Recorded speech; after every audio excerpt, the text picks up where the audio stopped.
और दिल को गहराइयों तक छू जाने वाली।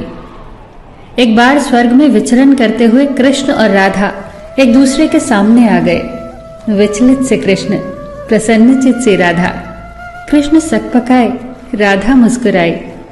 इससे पहले कि कृष्ण कुछ कह पाते, राधा बोल उठी, कैसे हो द्वारिकाधीश।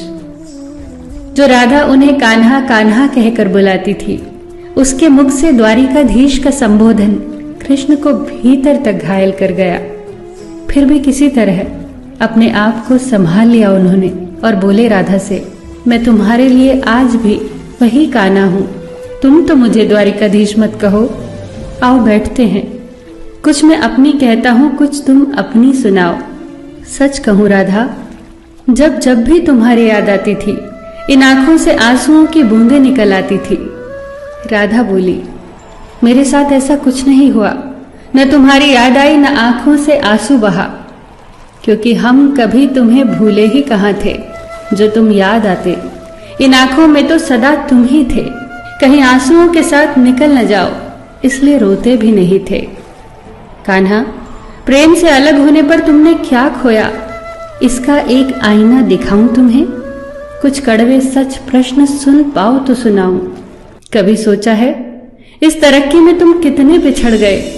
यमुना के मीठे पानी से जिंदगी की शुरुआत की और समुद्र के खारे पानी तक पहुंच गए। एक उंगली पर चलने वाले सुदर्शन चक्र पर भरोसा कर लिया और 10 उंगलियों पर चलने वाली बांसुरी को भूल गए। कान्हा, जब तुम प्रेम से जुड़े थे तो जो उंगली गोवर्धन पर्वत उठाकर लोगों को विनाश से बचाती थी, प्रेम से अलग होने पर वही उंगली क्या क्या रंग दिखाने लगी। सुदर्शन चक्र उठाकर विनाश के काम आने लगी।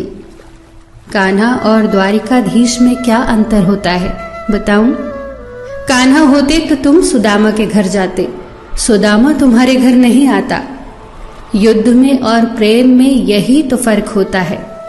युद्ध में आप मिटाकर जीतते हैं और प्रेम में आप मिटकर जीतते हैं। कान्हा, प्रेम में डूबा हुआ इंसान दुखी तो रह सकता है, पर किसी को दुखी नहीं कर सकता। आप तो कई कलाओं के स्वामी हो, स्वप्न दूरदृष्टा हो, गीता जैसे ग्रंथ के दाता हो, पर आपने ये क्या निर्णय लिया? आपने अपनी पूरी सेना कौरवों को सौंप दी और अपने आप को पांडवों के साथ कर लिया। सेना तो आपकी प्रजा थी, राजा तो पालक होता है, उसका रक्षक होता है।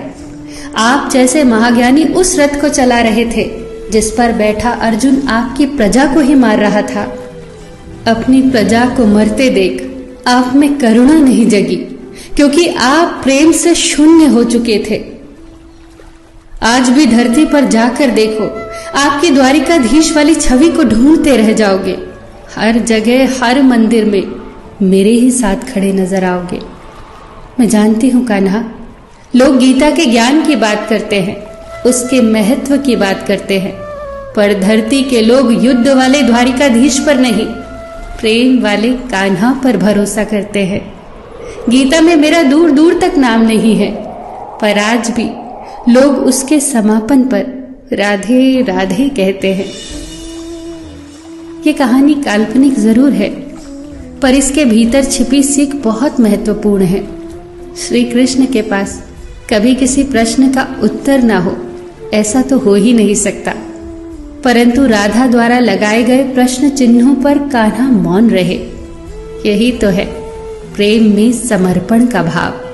पराक्रम में हमें हर किसी को हराना होता है, तब भी हम जीत कर भी हार जाते हैं, परंतु प्रेम में एक ही कईयों का दिल जीत लेता है।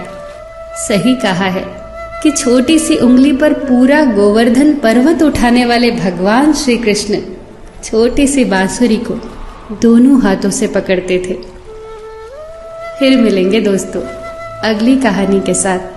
तब तक के लिए अपना ख्याल रखना और हमेशा मुस्कुराते रहना।